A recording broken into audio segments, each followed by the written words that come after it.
Peaches and palm trees, 40s and palm weed. My team been Hey, what is up, guys? Thank you so much for clicking on the video. As I sit out here on this beautiful Sunday morning drinking some coffee, it's just like the best feeling ever, you know? And I don't know why, but I prefer Sunday to Saturday. Saturdays, I'm on like the struggle bus. I don't always feel the best. I'm exhausted, but Sundays, I just wake up ready to go. And I'm out here answering some emails so I can be prepared when I go into work tomorrow. I love to go in on Monday morning and just hit the ground running. It's like one of my all-time life hacks. Just makes me feel so good. But I was just thinking, you guys could be doing anything right now. You could be answering your emails, you could be out doing whatever, and you clicked on this video. So thank you guys so much for that. Now, I woke up this morning at 174 pounds. The scale keeps going down. And I told you guys I wanted to revisit this body analyzer scale. So as you can see, it had the reading for your body fat measurement. Now, when I first jumped on, it was 20% a few weeks ago. Now it's down to like 19 or so. Now, is that 100% accurate? I doubt it. I hope not. See, if I had to guess, talking so fast as usual, but if I had to guess, I would say I'm close to like 15%. Maybe that's just me trying to feel better about myself, but it is good just to be able to measure that. That's the one thing that I like about having that. Even if it's not, 1000% accurate, at least once you set the baseline, it can be consistently inconsistent. So what I think I'm gonna do today is obviously get myself out of weighing 174 pounds. That's ridiculous. So we're gonna have some good food today, but I think I might intermittent fast just because I'm not that hungry. It's already noon, so I figured I might as well just push it off, and we'll make some good stuff later on in the video. So here's a look at what my pantry looks like on any given day. Of course, we have Oreos, protein bars, pasta, a lot of junk food just given the nature of what this is, a pantry, and we have like crackers, pancake mix, marshmallows, cereals, rice cakes, some chips, few other candies up there, and a lot of people would wonder, well, isn't that tempting? And honestly, no, not really. I never really get strong cravings, like I have to have that food right now. I'll never come down at midnight and binge out. But for me, what's challenging is just being hungry. So I might not have like a specific craving, like I have to have this food right now, but I do not like to be hungry. If it was up to me and I could just be full all the time off chicken and broccoli and rice, I would be content. Of course, if I could have, my weekend sometimes with some of those foods, which I definitely do indulge in from time to time, but it's not challenging for me to keep those in the house. So what about you guys? Is the challenge of dieting being hungry, or is it more of you actually being able to get full off the foods, but maybe just not foods that you enjoy? Maybe you need to have Reese's every single day. I need to stop using Reese's. Reese's, I don't know. killing it, this is where we should all be. Came from the bottom of us. As long as I can have my puff wheat cereal with my poverty milk, I'm gonna be a happy camper. So it is almost 3 o'clock right now, going on my first food for the day. I think my last meal was last night, probably a little bit after midnight, so I guess early this morning. Pretty hungry. Now, so what I'm gonna do is have my typical pre-workout meal, which you guys know. I'm sure you're very sick of seeing it. I'm gonna train, and then we will feast out tonight, finally, my friends. So let's raise our bottles up, been here for too long. We should get going, baby, we should get going. Tell me how you feel, I ain't got no time for these haters, baby. Just show me it's real, I ain't got no time to... Definitely one of the best workouts I've had in a long while, thanks to the puff wheat cereal and some John Bellion, of course. So let's eat. I love this lens. It is so crisp. It definitely gives the best picture out of any of the other lenses that I have, but I always feel like it's so far up in my face. This lens has an okay picture, not nearly as nice as this one, but you get to see more of the background and more of the surroundings. It's not so far up in my grill all the time. So which one do you guys prefer? This one or this one? This one or this one? This one or this one? I know I've done this before, but I just feel like you guys are the end users, so you guys need to approve. Maybe I'll just go back and forth. Let's do that. While we still have a little bit of natural light, I think it'll be okay to use this lens, but when it gets a little bit darker, I'll have to switch over. You guys don't care. Okay, so this video, I want to just show you guys different recipes. Now, as much as I would love to call up and order a pizza, that's not gonna do you guys any good. So I'm gonna show you some new, hopefully unique cutting recipes that you guys can make to help fit in your diets. So the first recipe here is gonna be a salad. What you're gonna wanna do is put about 240 grams of lettuce in the bowl. Make you my lady, you know my city going crazy, but that's cause OC raised me, can't hold us. And then we're gonna add some mushrooms. Make sure you're very, very precise here. This is the most important part, so that looks about right. And recipe number 1 is done. You have a salad. So that was a joke. I mean, I'm really gonna eat the salad, but that's not one of the recipes.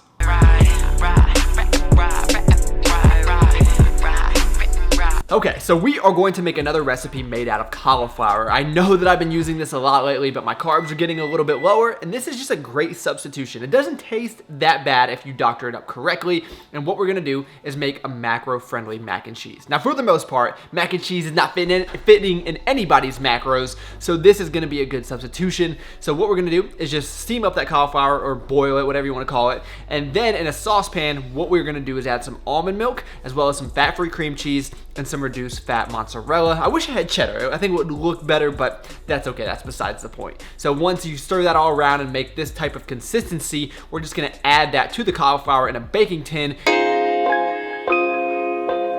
Yeah.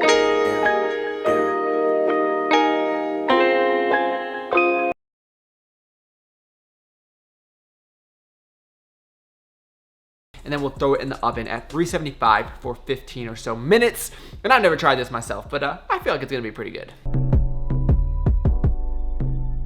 The next recipe is gonna be by my friend Erik the Electric. Unless you've been living under a rock, you already know who Erik is. I'm sure 99.9% of you already subscribed to him, the food challenge king. Now, he made these macro-friendly zucchini waffle fries that I knew I had to try because one, they're macro friendly, and two, I gotta use this waffle maker for something because I keep messing up my waffles. And rather than me trying to remember and explain the recipe to you, I'm just gonna show you, or else I'll start forgetting things like I did with the mac and cheese. I noticed that I forgot adding like the mustard and salt and pepper to the sauce.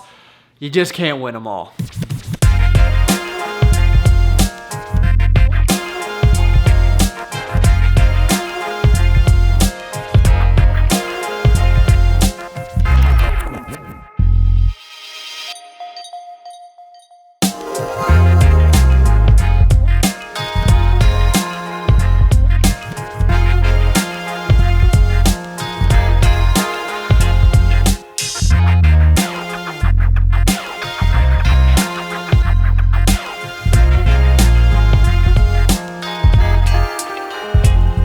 Finally, onto the taste test. We're gonna start with this cauliflower, let the zucchini cool off a little bit, see how I did.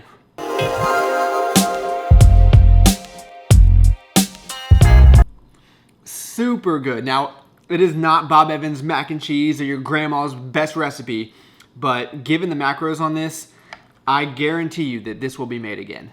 And now moving on to Erik's zucchini waffle fries. These things actually came out really well. I was a little bit skeptical. Anytime I have to turn that thing on, I get a little bit scared, but.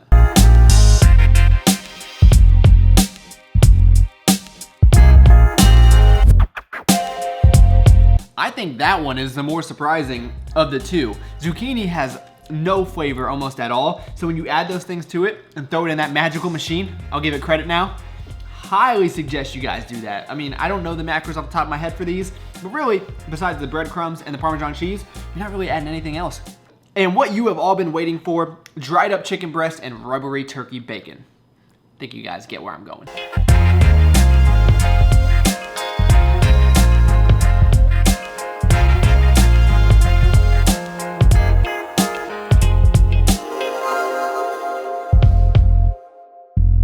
It's funny how I forget how good such a simple food is.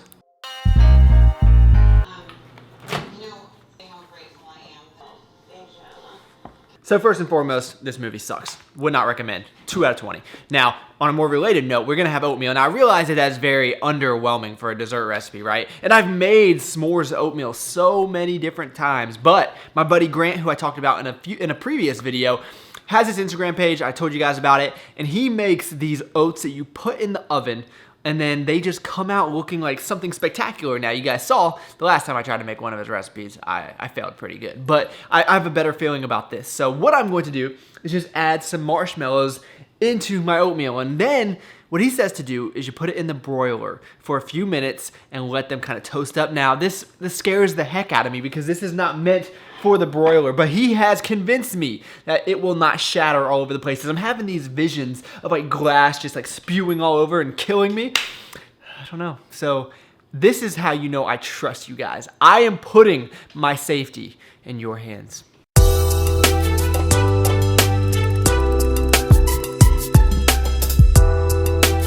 Here goes nothing. I'm only gonna put it in here for maybe like, oh my gosh, this is so hot. This is not, oh God. Oh no, this is not a good idea. I honestly think this is the most scared I've ever been in the kitchen. This is how death happens right here. Oh my, dang it. So as you can see, these ones got a little bit too toasty. This is like perfect. This is what I wanted all around. Okay, so Grant also gave me his secret to melting chocolate on oatmeal. Apparently, what you gotta do is put it in here while it's hot and just let it sink in maybe a little bit and slowly push it down with your spoon. I don't think that I'm using the right chocolate. That's what I'm gonna blame it on. Actually, this seems to be melting a little bit. I'm just gonna leave it there for a second and give it a few minutes.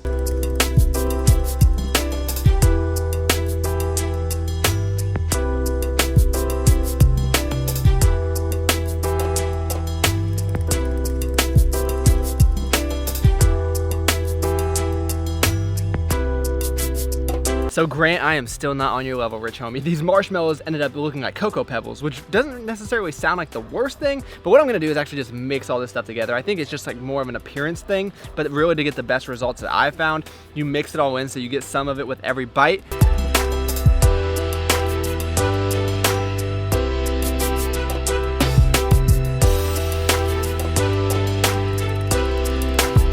It may not have been Instagram worthy, but I demolished it pretty well. It was delicious. I don't know why. I mean, I eat oatmeal every single day. You would think I'd want to treat myself with something different, but it will always be my go-to. And I think that's going to be the end of the food for the night.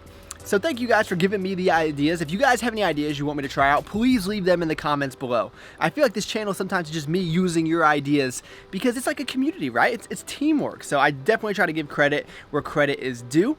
And thank you for taking the time out of your day to watch this video. You guys could have been doing anything, and you chose to spend a few minutes with me. That's pretty awesome. Please give the video a like. It really does help me out a lot. And I look forward to talking to you guys next time.